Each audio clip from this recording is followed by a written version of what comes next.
아멘. 하나님께 영광의 박수 올리겠습니다.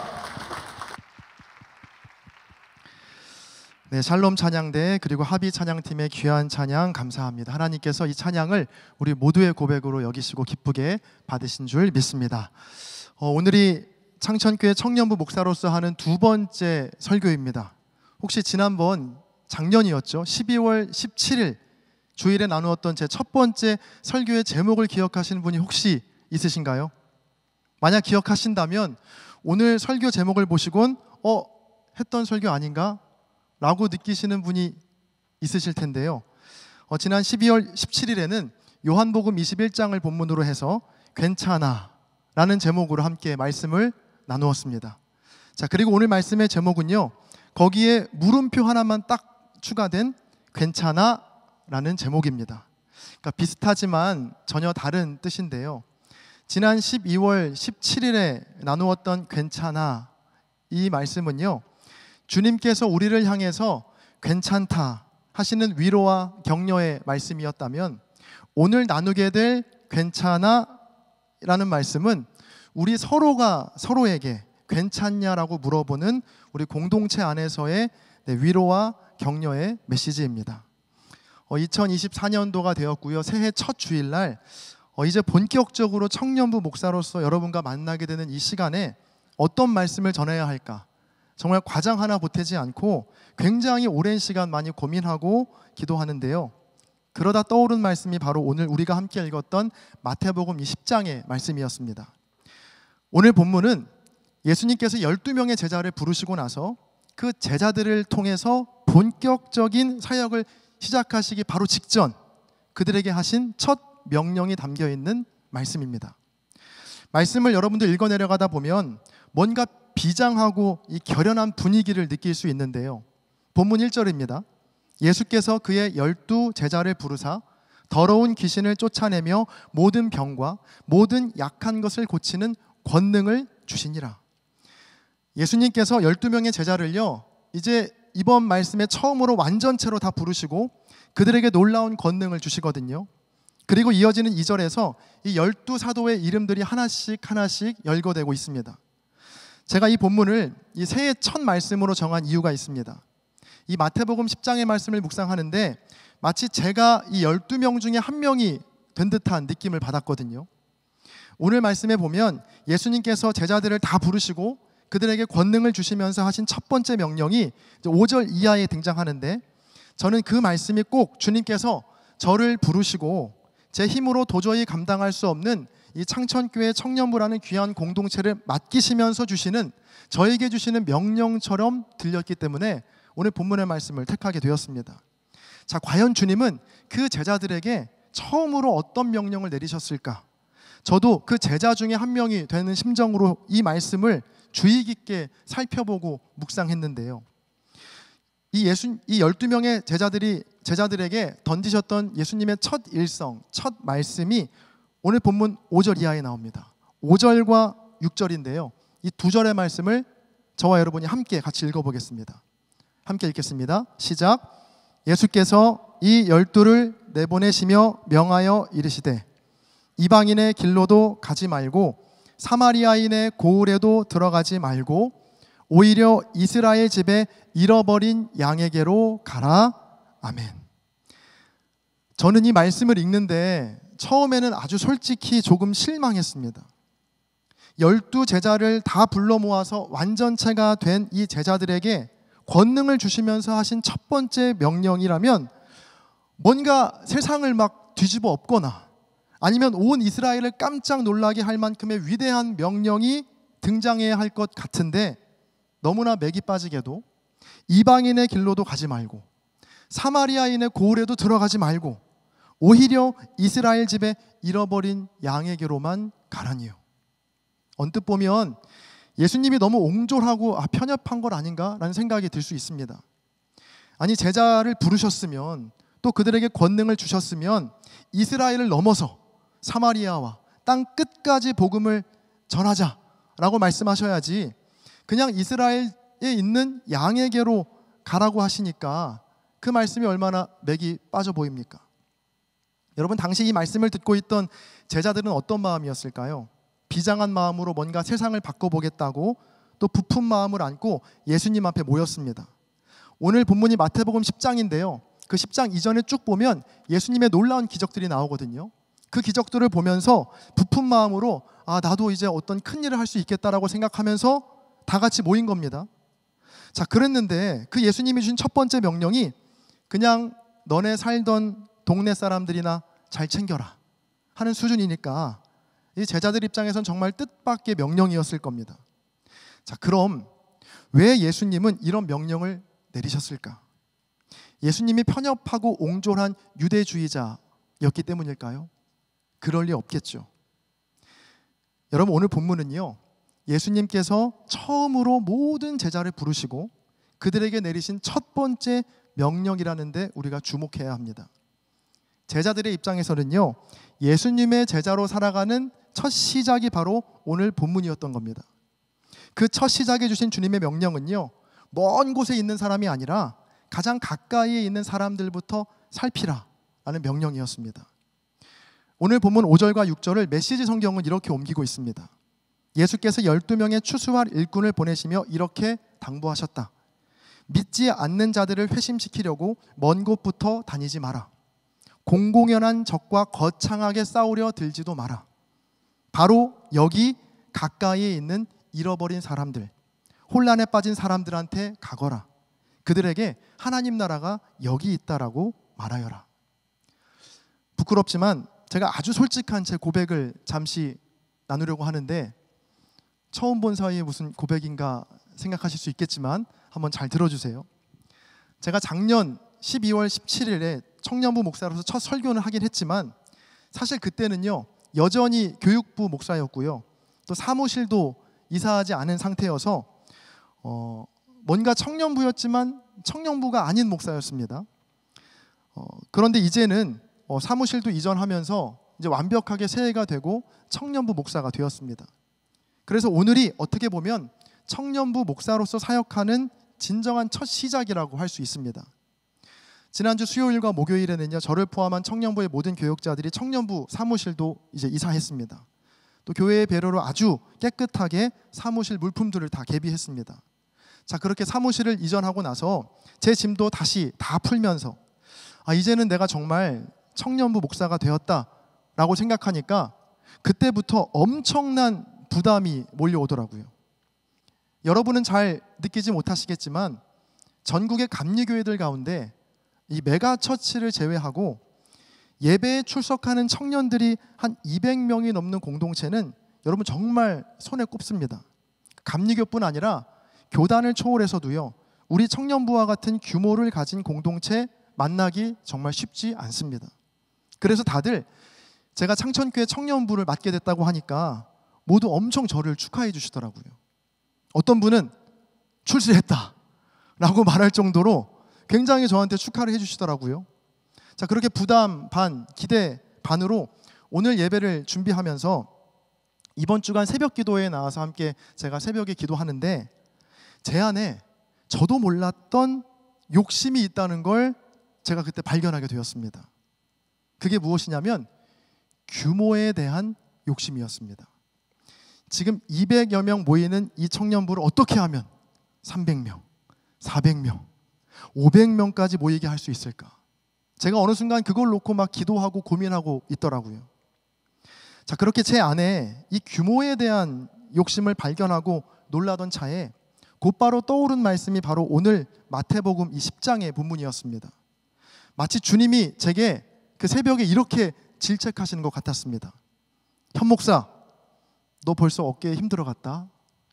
200명 청년부 맡게 된 게 뭐 대단한 줄 알아? 내 관심은 그게 아니야. 크고 대단한 일 하려고 하지 말고 그냥 곁에 있는 청년 한 사람한테나 잘해. 정신 차려. 이런 음성으로 들려왔습니다. 그리고 나서 다시 오늘 본문 5절, 6절 말씀을 보니까 그 말씀이 제게는 이렇게 읽히더라고요. 예수께서 현병찬 목사를 청년부로 내보내시며 명하여 이르시되 300명을 만들려고 하지도 말고 400명을 기대하지도 말고 오히려 옆에 있는 한 명의 청년에게로 가라. 여러분, 이게 저만의 이야기일까요? 우리는 종종 하나님의 부르심이 저 멀리, 저 높은 곳, 그리고 뭔가 일상적이지 않은 크고 위대한 것에 있다라고 우리는 생각합니다. 자, 그래서 바로 지금 오늘 내 삶의 자리에 주어진 아주 작은 부르심에 대해, 그리고 내 곁에 있는 사람에게 소홀할 때가 굉장히 많이 있거든요. 주님은 이런 우리에게 당부하시듯 오늘 본문 말씀을 통해서 말씀하시는 것이죠. 이방인의 길로도 가지 말고 사마리아인의 고을에도 들어가지 말고 오히려 이스라엘 집에, 즉 너와 가장 가까이에 있는 손 닿을 거리에 있는 사람한테로 먼저 가라. 이 도스토옙스키의 카라마조프가의 형제들이라는 문학 작품에 보면 아주 인상적인 대화가 나옵니다. 그러니까 조시마 장로가 한 귀부인과 나눈 대화인데요. 제가 그 일부를 읽어드리겠습니다. 조시마 장로가 이렇게 부인한테 말하는 거예요. 자, 그도 부인처럼 그렇게 노골적으로 말했는데 비록 농담이긴 했지만 서글픈 농담이지요. 이제부터 잘 들어보세요. 인류를 사랑하긴 하지만 스스로에게 놀라곤 한다고 말하더군요. 인류 전체를 더 많이 사랑하면 사랑할수록 개별적인 사람들, 즉 사람들 개개인은 점점 덜 사랑하게 된다고 말입니다. 몽상 속에서는 인류에 대한 열정적인 봉사를 생각하기에 이르고 갑자기 어떤 식으로든 요구가 있을 시엔 어쩌면 정말로 사람들을 위해 십자가 행도 마다하지 않을 각오를 하게 되는 일이 드물지 않지만 정작 고작 이틀도 누구와 한 방에서 지낼 수가 없다. 꼬박 24시간 동안이면 심지어 가장 훌륭한 사람도 증오하게 될 수 있다라고 하더군요. 개별적인 사람들을 더 많이 증오하게 될수록 언제나 인류 전체에 대한 그의 생각은 더욱더 불타오르게 된다고 말했습니다. 여러분, 아이러니하죠. 인류 전체를 더 많이 사랑하면 사랑할수록 개개인, 내 옆에 있는 아주 가까운 사람은 점점 덜 사랑하게 된다. 그리고 몽상 속, 생각 속에서는 인류에 대한 열정적인 봉사를 생각하고 꿈꾸지만 그렇게 하면 그렇게 할수록 정작 고작 이틀도 누구와 한 방에서 평안히 지낼 수가 없다. 이게 사람이라는 겁니다. 인간의 연약함과 한계를 정확하게 꼬집고 있죠. 또 T.C. 해리슨 워런의 오늘이라는 예배라는 책에 보면 이와 비슷한 맥락의 이야기가 또 하나 등장합니다. 이 작가는요, 작가이기도 하고 성공의 신부이기도 한데요, 그녀는 매우 열정적이고 헌신적인 청년 시절을 보냈습니다. 이 T.C. 해리슨 워런은요, 20대 시절에 대부분의 시간을 세상을 정의롭게 바꾸는 일, 하나님 나라의 복음 전파를 위해서 헌신했던 여인입니다. 노숙인을 찾아가서 돕기도 하고요, 기독교 여러 단체에 들어가서 하나님 나라 운동에 열심을 냈던 인물입니다. 여러분, 보통 사람이 아닌 거죠. 여기 20대 청년분들 많이 계시고 저도 20대를 겪어왔지만 20대 시절에 뭔가 숭고한 가치나 고귀한 일에 헌신하기가 정말 어렵거든요. 그냥 범죄만 저지르지 않고 있어도 잘 사는 거다라고 여겨지는 시절이 바로 20대 시절이거든요. 자, 그런데 그 시절에 노숙인을 찾아가고 하나님 나라를 위해 열심히 일한 사람이니까 보통 사람 아닌 겁니다. 자, 그런데 그녀가 이제 그 20대를 지나서 결혼을 하고 아이를 낳으면서 정작 나와 가장 가까이에 있는 사람들에게 소홀히 하고 있는 자신의 모습을 발견하게 된 겁니다. 제가 그 책의 한 부분을 읽어드리겠습니다. 나이가 들고 아내와 엄마가 된 지금도 하나님 나라의 빛나는 비전은 여전히 나를 강렬하게 사로잡는다. 그러나 내가 샬롬의 아름다움이나 세상 속으로 침투하시는 그리스도의 평화 사역과 같은 큰 이념을 표방한다 할지라도 나는 종종 가장 사랑하는 사람들과 다툼과 논쟁을 온종일 벌이고 있는 나 자신을 보곤 한다. 나는 남편에게 고함을 지르는 평화주의자이다. 그리고 그녀는 이렇게 말합니다.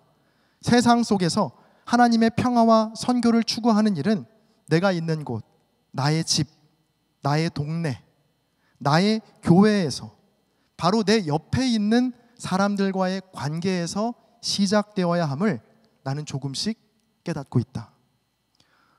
사랑하는 창천의 청년 여러분, 저와 여러분 모두가 오늘 마태복음 10장에서 하신 주님의 명령을 받들어서 우리가 먼 곳에서가 아니라 바로 내 옆에 있는 친구와 내 속원을 먼저 소중히 여기고 사랑하게 되시기를 바랍니다. 크고 위대한 하나님 나라는요, 바로 여기에서부터 시작한다는 것이죠. 서로의 얼굴빛을 살피면서요, 오늘 말씀의 제목처럼 괜찮아? 라고 먼저 안부를 물을 수 있는 우리 창천 공동체가 되면 참 좋겠습니다. 그런데 주의사항이 있어요. 괜찮아? 라고 물어봐서 상대방이 괜찮아 라고 대답했는데 굳이 또 찾아가서 안 괜찮은 것 같은데? 솔직히 말해봐. 안 괜찮지? 뭐 이렇게 계속 말꼬리를 잡으면 곤란합니다. 무심한 듯 보이지만 진심을 담은 괜찮아? 이 한마디면 충분합니다. 저도 다짐하고 또 여러분에게 약속합니다. 절대로 청년부의 어떤 규모를 자랑하거나 사랑하지 않고 저와 함께 사역하는 우리 전도사님과 신학생, 그리고 회장단과 지역장, 우리 교사분들, 그리고 속장, 그리고 모든 속원 한 명 한 명을 위해 진심을 다해 기도하고 소중히 여기는 사역 시작하겠습니다. 그래서 앞으로 우리 청년부의 모든 사역들은요, 규모의 논리가 아니라 개개인을 사랑하고 섬기는 사역이 될 겁니다. 자, 그런데 이 일은요, 절대 저 혼자 할 수 있는 일이 아닙니다. 여러분 한 명 한 명의 도움이 없이는, 또 적극적인 협조가 없이는 결코 불가능한 사역이거든요. 먼저 그 첫걸음이 오늘 여러분 받으신 간지에 있는 두 번째 QR코드에 담겨 있습니다. 두 번째 QR 한번 크게 띄워주시죠. 수련회 신청 아니고요. 다시 한번 핸드폰을 켜보시겠어요? 네. 그리고 그 기도 제목이 쓰여진 그 QR을 한번 눌러주시죠. 바로 여러분 각자의 기도 제목을 받으려고 합니다. 구체적일수록 좋습니다. 비전과 취업, 시험, 연애, 가정, 직장, 질병 등 올 한 해 여러분이 하나님께 구하고 바라는 기도의 제목 혹은 고민의 흔적을 남겨주시면 우리 청년부 목회팀이 한 해 동안 기도하고 신방하려고 합니다. 요즘 현장 새벽 기도회가 재개가 돼서 제가 기도할 시간이 무지 많거든요. 그래서 적어주시면 다 기도할 수 있습니다. 한 명 한 명의 기도 제목을 놓고 기도하면서요, 혹 시험이 다가오면 응원 문자로, 또 이별의 상처가 있다면 맛있는 밥 한 끼로, 또 진로나 비전에 대한 고민이 있다면 좋은 분들을 연결시켜주면서 함께 울고 함께 웃으려고 합니다. 지금 바로 기도 제목을 적어주시기 바랍니다. 3분 정도 시간을 드리겠습니다.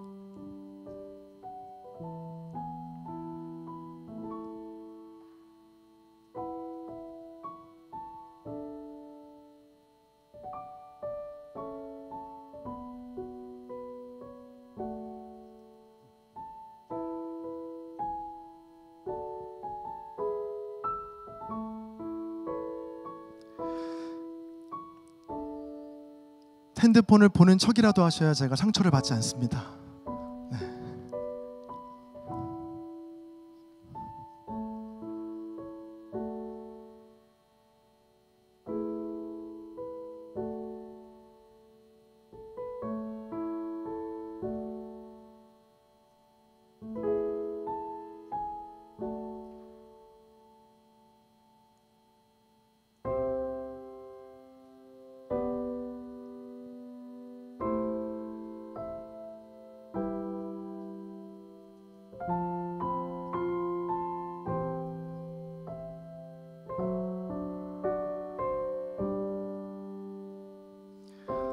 신입생이 핸드폰을 보고 있습니다. 고무적입니다. 감사합니다.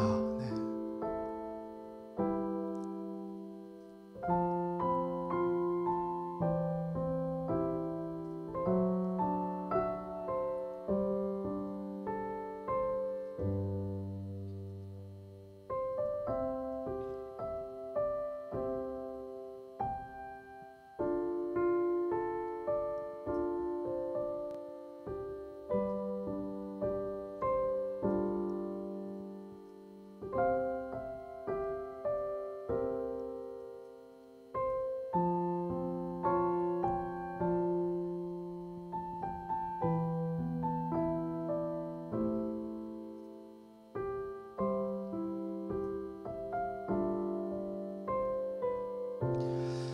네, 이 링크는 올 한 해 계속 열려 있습니다. 혹시 나중에라도 새로운 기도 제목이 생기시면 언제든 이제 여기에 남겨주시면 저희가 매주 확인하고 내용을 업데이트하면서 계속해서 기도하고 안부를 여쭙도록 하겠습니다. 네, 이 시간 이제 함께 우리 찬양하고 기도하려고 하는데요. 우리가 오늘 함께 부를 찬양은 작고 약한 내 모습이라는 찬양입니다. 그러니까 바로 2월 3일과 4일에 있을 겨울 수련의 주제 찬양 중 하나이기도 합니다. 그 찬양의 후렴구를 보면 이런 가사가 있어요. 제가 그 가사 읽어드릴게요. 너를 위해 기도해 눈에 보이지 않아도 주가 이루어가심을 믿네. 주께서 세우신 이 교회와 하나 되게 하심을 마음 다해 힘써 지키리라.